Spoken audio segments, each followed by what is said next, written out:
Hey, Shalom, Shalom. First and foremost, I want to give all praises, honor, and glory to Yahweh, Bahashem, Yahushai, Bahashem, Rakakudash. Double honors to the apostles and elders of Great Millstone, who I learned the truth from and who rule well. Peace and salutations to the 144,000 and the 1/3, the large multitude. Unto you I say Shalom. So today's lesson, that I want to get into is how all the current events are going to lead to the MOTB, to the implementation of the MOTB. You had recently everybody's social security, info get hacked, being sold on the dark web. You got cyber attacks left and right. You got new pestilences, the mpox. There was a reported case in Sweden, so eventually it's going to spread worldwide, but the way they're going to keep a track on people, from preventing, from their info getting hacked or, keeping track of people who are infected with the virus, is by implementing that MOTB. And, eventually that MOTB is going to lead to that World War III and eventually the destruction of Babylon the Great. So, first scripture I want to get is Revelation chapter 13 and verse 16, and it reads, "And he causes all, both small and great, rich and poor, free and bond, to receive a mark in their right hand or in their foreheads." Verse 17, "And that no man might buy or sell, save he that hath the mark, or the name of the beast, or the number of his name." So yeah, when this economy collapses, they're gonna implement that new digital currency, and it's gonna be in that MOTB, that micro chip, and that word mark, that goes into charagma, and it's gonna be either put in your hand or in your forehead. You already got Elon Musk, successfully put that Neuralink inside a person, and he's able to control, the computer, just by thinking about it. So, these are the miracles of the beast, and a lot of people are going to fall for it. They're going to take that MOTB and ultimately they're going to be destroyed. So next scripture I want to get is Revelation chapter 12 and verse 12, and it reads, "Therefore rejoice, ye heavens, and ye that dwell in them. Woe to the inhabitants of the earth and of the sea, for the devil is come down unto you having great wrath, because he knoweth that he hath but a short time." So yeah, all the people, dwelling on the earth, all the 2/3, the heathen nations, Esau is going to come down, the so-called white man, with great wrath. He's already coming with great wrath, passing laws left and right, to censor the word and ultimately, take the word off the internet. And when society collapses, that's when he's going to come with that full wrath. He's going to put people in concentration camps. Put people in those concentration camps and either, have them take that MOTB or delete them, But ultimately, he's going to do all that because his kingdom is falling, so he's going to try to take out as many people with him as possible. So next scripture I want to get is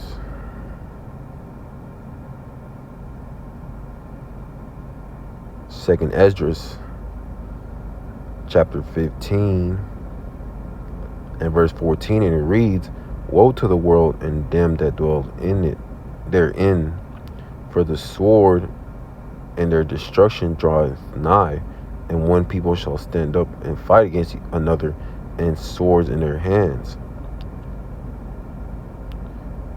Verse 16, and there shall be sedition among men, invading one another. They shall not regard their kings nor princes, and the course of their actions shall stand in their power. Verse 17, a man shall desire to go into the city and shall not be able. Verse 18, for because of their pride the city shall be troubled, and the houses shall be destroyed, and man shall be afraid.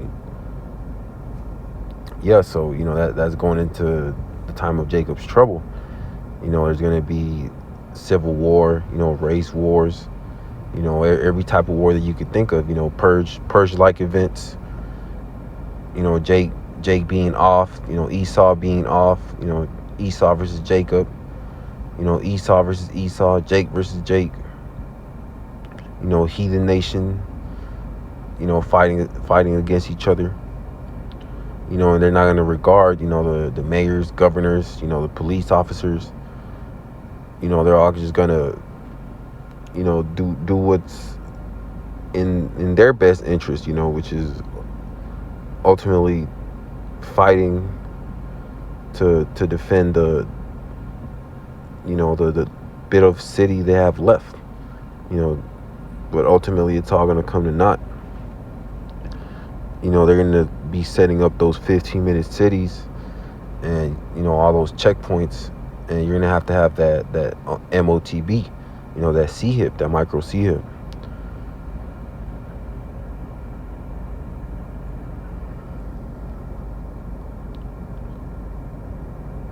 So next scripture I want to get is Revelation chapter 2 and verse 10, and it reads, fear none of those things which thou shalt suffer. Behold, the devil shall cast some of you into prison, that ye may be tried. Yeah, and that devil, that's going into Esau, Edom, the so-called white man. And ye shall have tribulation 10 days. Be thou faithful unto death, and I will give thee a crown of life.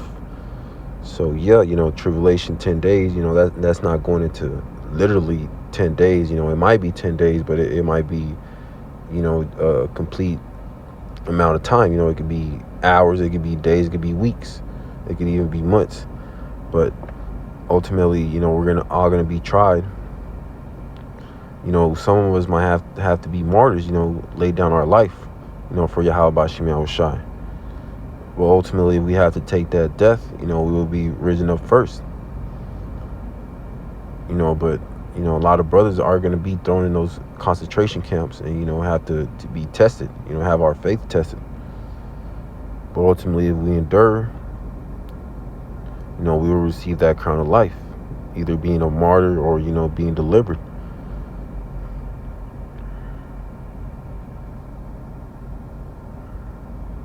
So next scripture I want to get is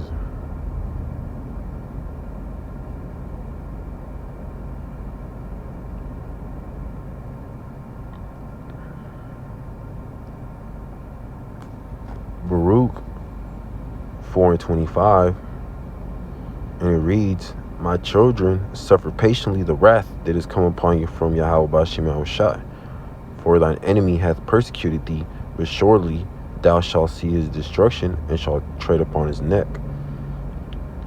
So yeah, we're gonna have to suffer. That persecution is gonna come from Esau, Edom. Him coming down with great wrath. But it's only gonna last for so long till Yahweh Shai comes back and takes the kingdom from all the heathen. Especially Esau, Edom. And he's going to tread upon his neck. We're going to see his destruction.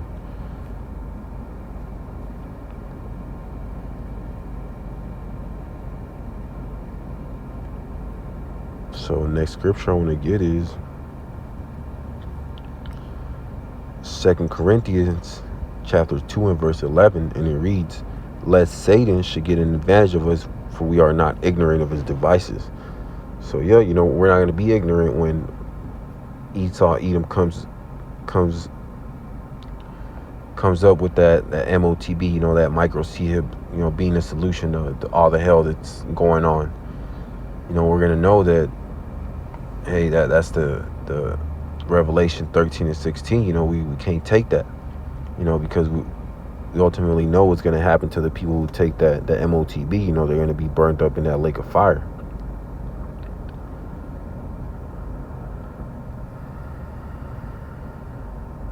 So next scripture I want to get is 1 Thessalonians chapter 5 and verse 3, and it reads, "For when they shall say peace and safety, then sudden destruction coming upon them, as travail upon a woman with a child, and they should not escape." Yeah, so when Esau Edom, that's when, shit should be hitting the fan. When he says peace and safety, when he said everything's going to be all right, but then next thing you know, it's all hell breaking loose.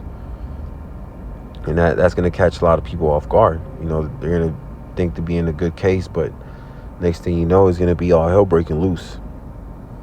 A lot of them are going to take that motb and think themselves to be in good case, but some of them still aren't going to be able to eat. So I want to get this one next. 2 Esdras chapter 16 and verse 21, and it reads, "Behold, victuals shall be so good, cheap upon earth, that they shall think themselves to be in good case, and even then shall evils grow upon earth, sword, famine, and great confusion." So yeah, that word victuals, that's going into resources. You can still relatively get groceries, for a decent price. They're still affordable. Gas, it's $3, around $3 a gallon, but you can still go out and fill your tank up. So most people think they're, everything's all right. It's going to be all right. Trump is going to come in and save them, bring $1.50 gas back, $20 50-pound chicken wings, but that's not going to be the case, because there's already famines going around the earth. It just hasn't hit, the America, Babylon the Great yet.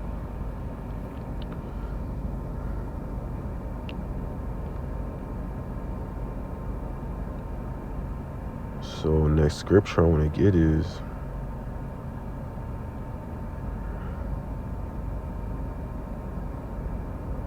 Revelation chapter 18 and verse 8, and it reads, "Therefore shall her place come in one day, death and mourning and famine, and she shall be utterly burnt with fire, for strong is the Lord Yahweh Bashmi Shai who judged her."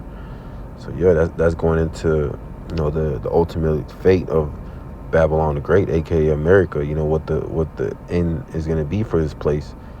For all the people who worship the beast and took the motb. This place is going to be burnt up with those ICBMs, those intercontinental ballistic missiles.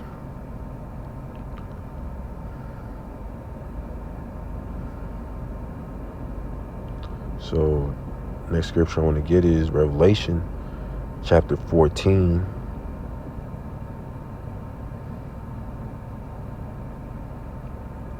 and verse 9. And it reads, "And the third angel followed them, saying with a loud voice, If any man worship the beast in his image and receive his mark in his forehead or in his hand, this same shall drink of the wine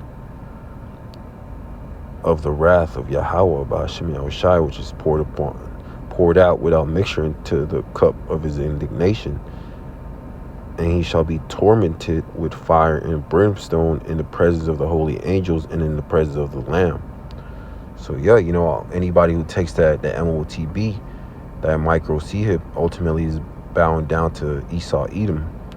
The end for those people, is going to be that lake of fire, and they're going to be tormented by Yahweh Shai and by the angels, the chariots, just not just by the missiles, but also by those lasers, coming from the chariots. And that's going to be the ultimate end for the people who take the motb.